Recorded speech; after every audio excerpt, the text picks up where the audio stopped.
Imagine sitting in freezing snow, wearing only a thin robe, yet your body radiates heat so powerful it dries wet cloths in minutes.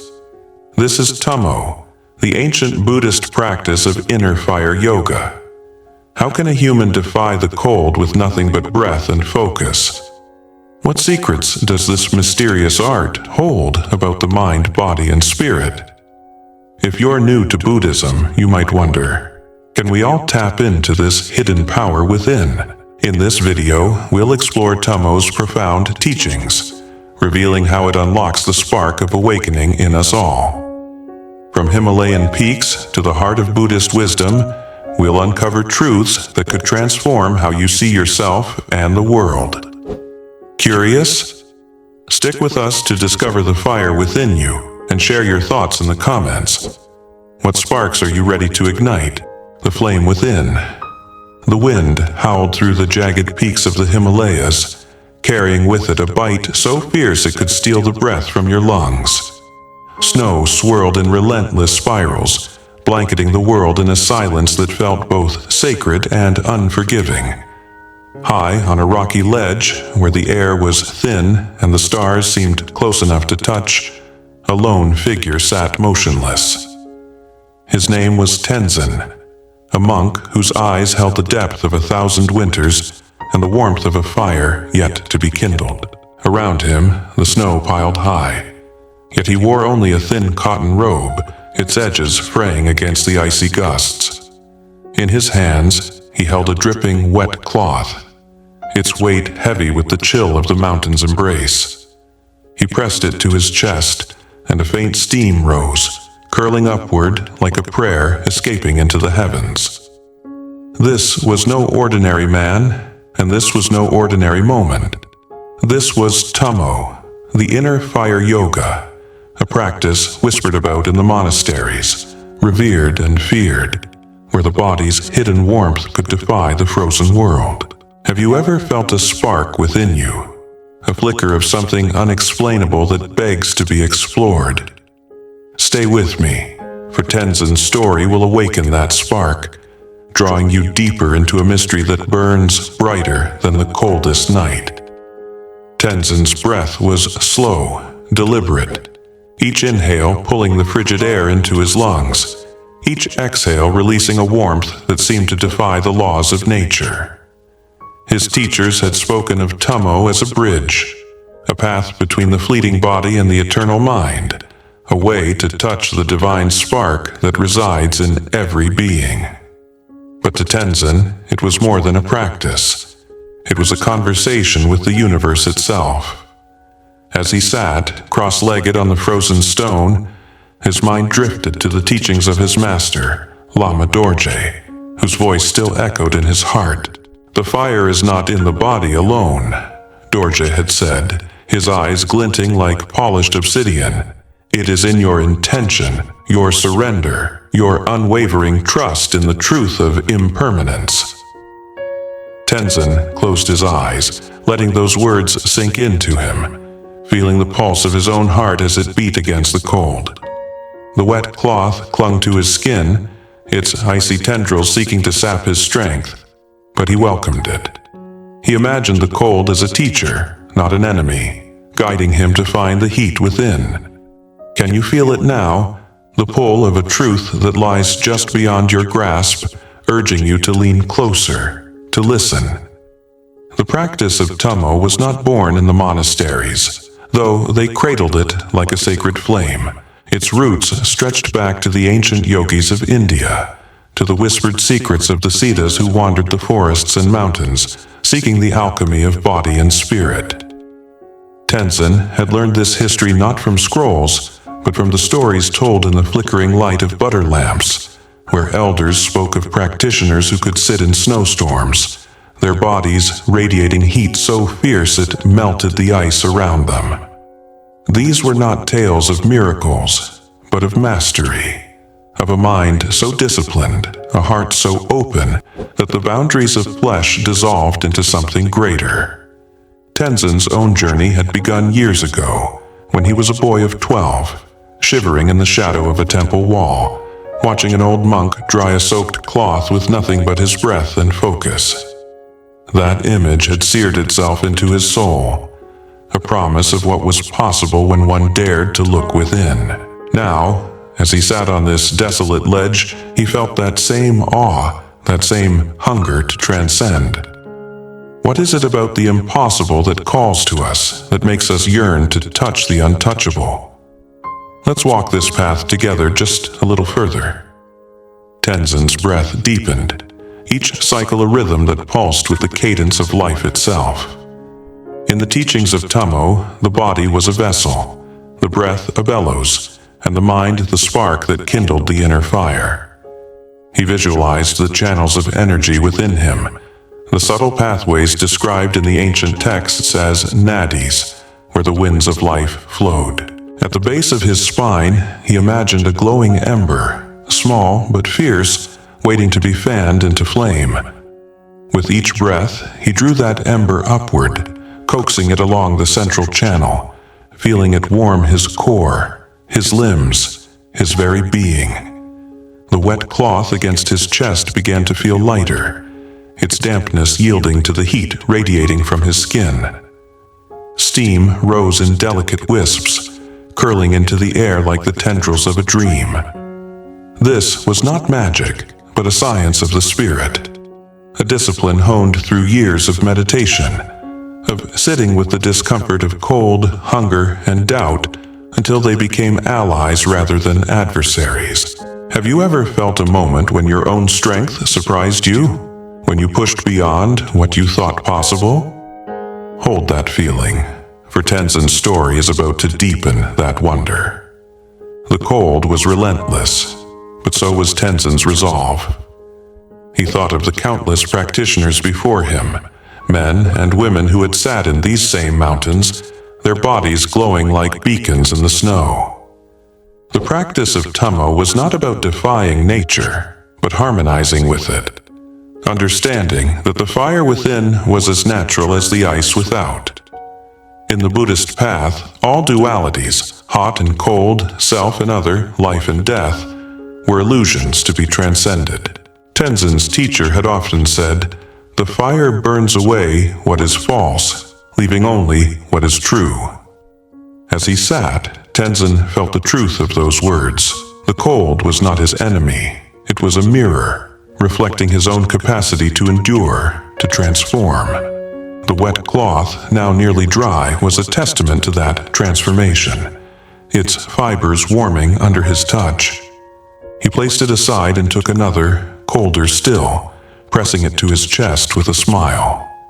The challenge was not to conquer the cold, but to dance with it, to let it teach him the depth of his own fire. Can you feel the rhythm of that dance, the way it pulls you forward, urging you to see what lies beyond the next breath? As the night deepened, the stars above seemed to pulse in time with Tenzin's breath, as if the universe itself were watching. He thought of the bodhisattvas, those enlightened beings who vowed to remain in the cycle of existence until all beings were free. Their compassion was a fire of its own, a warmth that burned not for the self but for others. Tenzin's practice of Tummo was not for his own glory, but a step toward that same vow, to cultivate a heart so vast it could warm the world. The cloth in his hands was now dry, its edges curling slightly from the heat of his body. He set it aside and reached for another, his movement steady, almost ceremonial. Each cloth was a prayer, each breath a step closer to awakening. The cold pressed in, but Tenzin's fire burned brighter, a silent promise that even in the harshest conditions, the human spirit could shine. What is it that keeps us going, that makes us reach for the next challenge, the next truth? Stay with me, for Tenzin's fire is only beginning to blaze, and its light will guide us further still. The practice of Tummo was a paradox, a delicate balance of effort and surrender. Tenzin had spent years learning to hold that balance, to sit in the tension between striving and letting go. His teacher, Lama Dorje, had once placed a frozen stone in his hands and said, "Warm it, not with your hands, but with your mind. Tenzin had failed that day, his young fingers trembling as the cold seeped into his bones. But the lesson had stayed with him. The fire was not something to force, but to invite. Now, as he sat on this ledge, he invited that fire again, feeling it rise like a tide within him. The wet cloth steamed, its droplets evaporating into the night air, each one a small victory, a reminder that the body could be a temple, the mind a flame. He thought of the impermanence of all things, the snow, the cloth, his own breath. And yet, in that impermanence there was a timeless truth. The fire within was not his alone. It was the same spark that burned in every being, waiting to be kindled. Can you sense it now, that shared spark, that universal warmth that connects us all? Let's linger here, for Tenzin's journey is far from over, and its next steps will draw you even closer to the heart of the flame, the dance of cold and heat.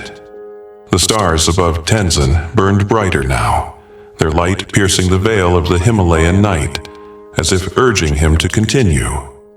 His breath, steady as a river, carried the warmth of his inner fire, each exhale a soft cloud that mingled with the swirling snow. The third wet cloth lay across his shoulders, its icy weight a silent challenge, yet his skin radiated a heat that seemed to hum with life. Tenzin's mind was a still lake, reflecting the teachings that had guided him to this moment. Tummo was not merely a practice of warming the body. It was a path to burning away the veils of ignorance, to seeing the world as it truly is. A dance of fleeting forms, all bound by the thread of interdependence. As the cloth began to dry, steam rising like incense offered to the sky, Tenzin felt a surge of clarity, a pulse of something vast and unspoken. Have you ever stood at the edge of a truth so profound it felt like the world might shift beneath you? Hold that feeling close, for Tenzin's fire is about to reveal a deeper layer, one that will pull you into its glow. In the stillness of the night, Tenzin's thoughts drifted to a memory of Lama Dorje, his teacher, whose presence had always felt like a mountain, unshakable, yet alive with hidden streams. Years ago, in the dim glow of a monastery hall, Dorje had spoken of the Tummo fire as a mirror of the mind's potential. The heat you feel is not yours alone, he had said, his voice low and resonant, like a bell struck in the dawn. It is the energy of all beings, the same spark that lights the stars and stirs the winds. To kindle it, you must let go of the self. Tenzin had struggled with those words then, his young mind clinging to the idea of I, the I who felt cold, the I who feared failure. But now, on this frozen ledge, he understood. The fire within was not his possession, it was a gift, a current that flowed through him when he surrendered to the moment. The cloth on his shoulders grew lighter, its dampness yielding to the steady warmth of his body. He smiled, not at his own strength, but at the realization that strength was not his. It was shared, boundless, eternal. Can you feel that shift, that moment when the boundaries of you begin to blur into something greater? Let's step closer to that truth together. The practice of Tummo demanded focus, yet it was a focus born of softness, not force. Tenzin visualized the ember at the base of his spine, now a steady flame, its light climbing the subtle channels of his body like a lotus unfolding in the dawn. Each breath fanned the flame, sending warmth to his extremities, to the tips of his fingers, to the crown of his head. The cold air pressed against him, but it was no longer an adversary. It was a partner in this sacred dance. The Buddhist teaching spoke of the middle way, not clinging to pleasure, not rejecting pain, but walking the path between. Tummo embodied this balance, teaching Tenzin to embrace the cold without fear, to let it sharpen his awareness rather than dull it. As the cloth dried completely, he set it aside and reached for another. its icy touch a fresh invitation to deepen his practice. The rhythm of his breath, the pulse of his fire, the silence of the mountains, all wove together into a tapestry of presence.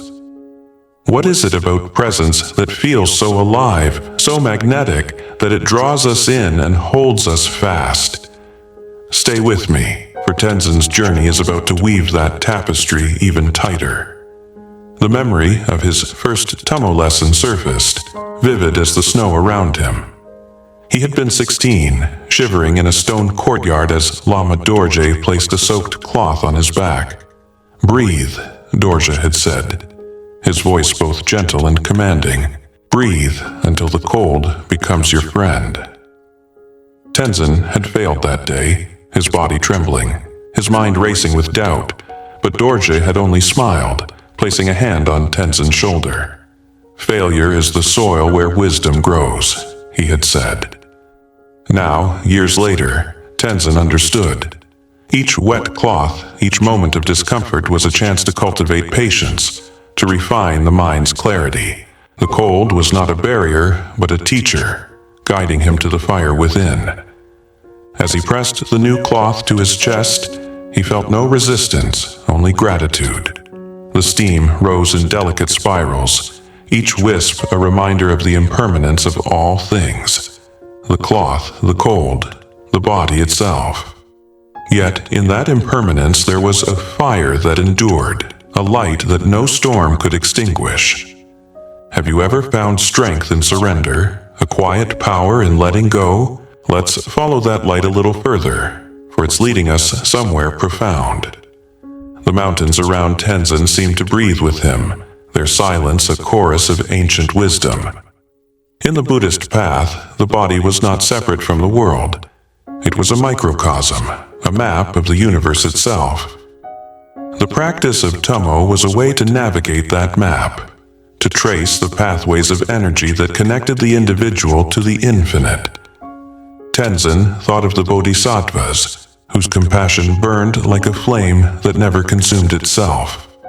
Their vow to liberate all beings was the ultimate fire, a warmth that transcended the self and embraced the world. As he sat, Tenzin felt that vow stirring within him, not as a grand declaration, but as a quiet resolve. The cloth on his chest was nearly dry now, its edges curling inward as if bowing to the heat of his intention. He set it aside and reached for another, his movements fluid, his heart open. Each cloth was a step closer to that vow, a small act of devotion to the interconnectedness of all life. Can you feel the pull of that connection? The way it tugs at your heart, urging you to see beyond yourself? Let's keep walking this path, for Tenzin's fire is burning brighter, and its warmth is calling us closer. The night was deep now, the snow falling in a gentle rhythm, as if the mountains themselves were meditating. Tenzin's body was a furnace, not of pride, but of presence, each breath a bellows stoking the inner fire. He thought of the ancient siddhas, the yogis who had mastered Tummo not for fame, but for awakening. Their stories, passed down through generations, spoke of practitioners who could sit in frozen caves, their bodies glowing like embers, their minds as vast as the sky. Tenzin did not seek such feats. He sought only to understand, to touch the truth that lay at the heart of the practice. The cloth in his hands steamed, its dampness fading into the night air. He felt no cold, only a warmth that seemed to radiate from his core to the stars above. This was the paradox of Tummo. The more you gave yourself to it, the more it gave back, not in power, but in peace. The Buddhist path taught that all suffering arose from clinging, and in this moment Tenzin clung to nothing.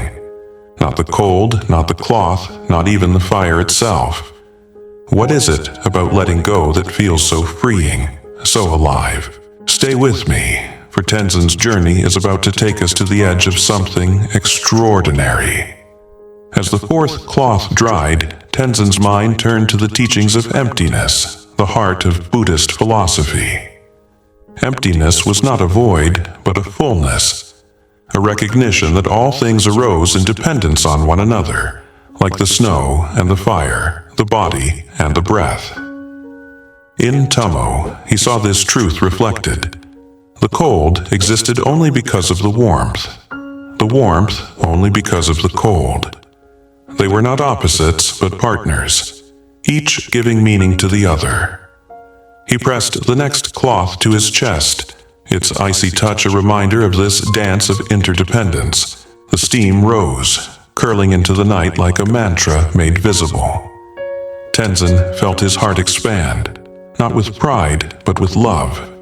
A love that encompassed the mountains, the snow, the stars, and every being who had ever breathed.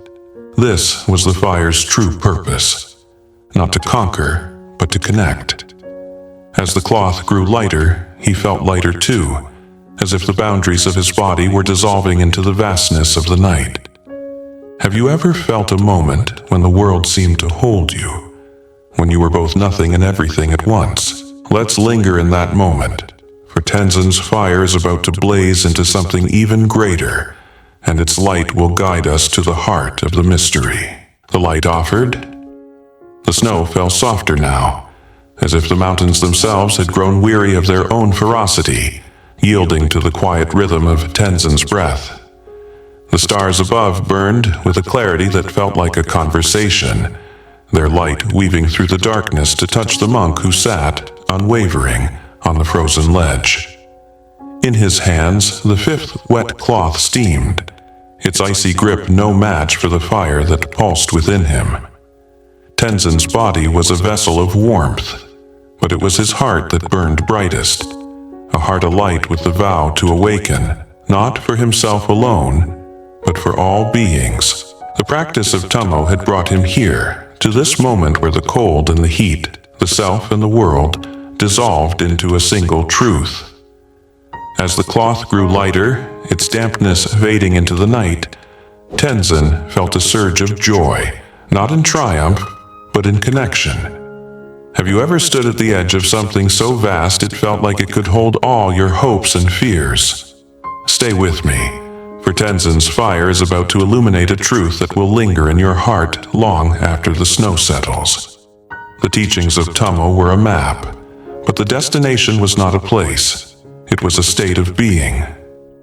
Tenzin remembered Lama Dorje's words, spoken years ago in the glow of a single butter lamp.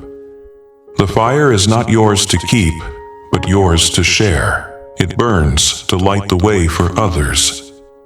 As he sat, surrounded by the Himalayan night, Tenzin understood this more deeply than ever. The warmth that radiated from his body was not a feat of strength, but an offering, a silent prayer that the clarity he found might ripple outward, touching those he would never meet. The cloth in his hands was nearly dry now, its edges curling like the petals of a lotus opening to the sun. He set it aside and reached for another, the sixth, its weight heavy with the mountain's chill.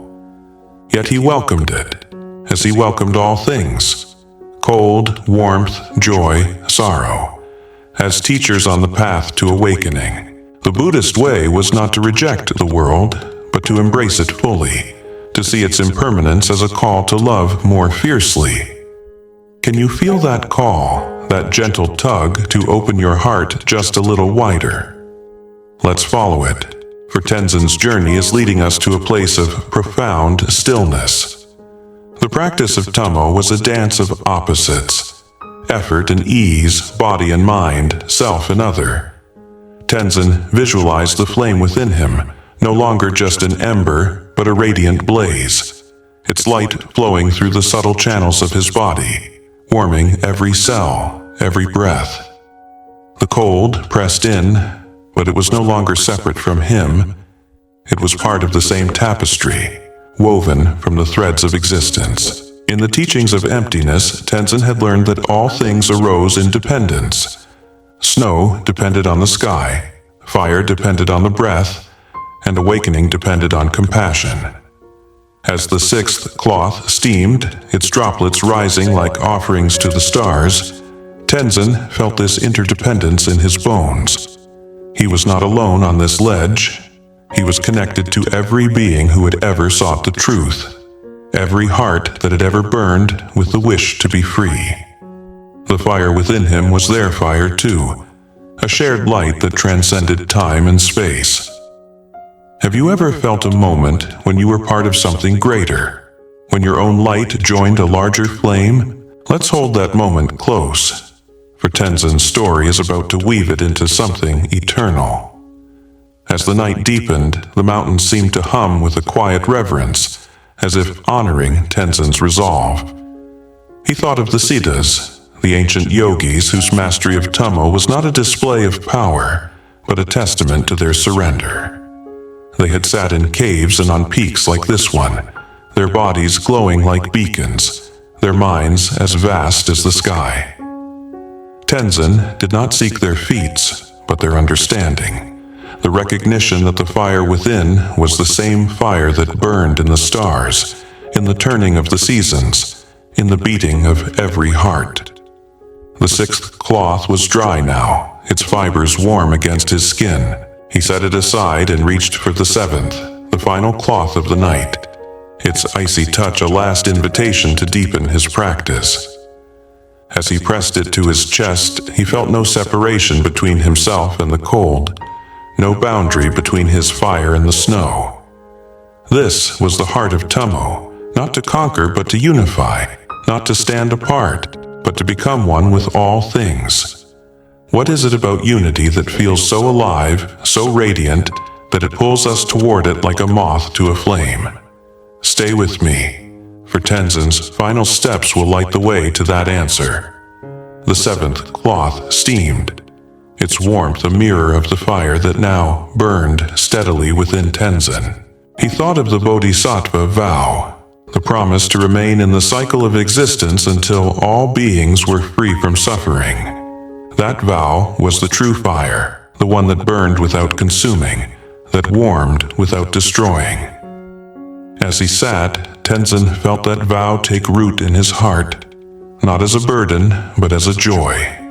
A joy born of knowing that every breath, every moment of clarity was a gift to the world.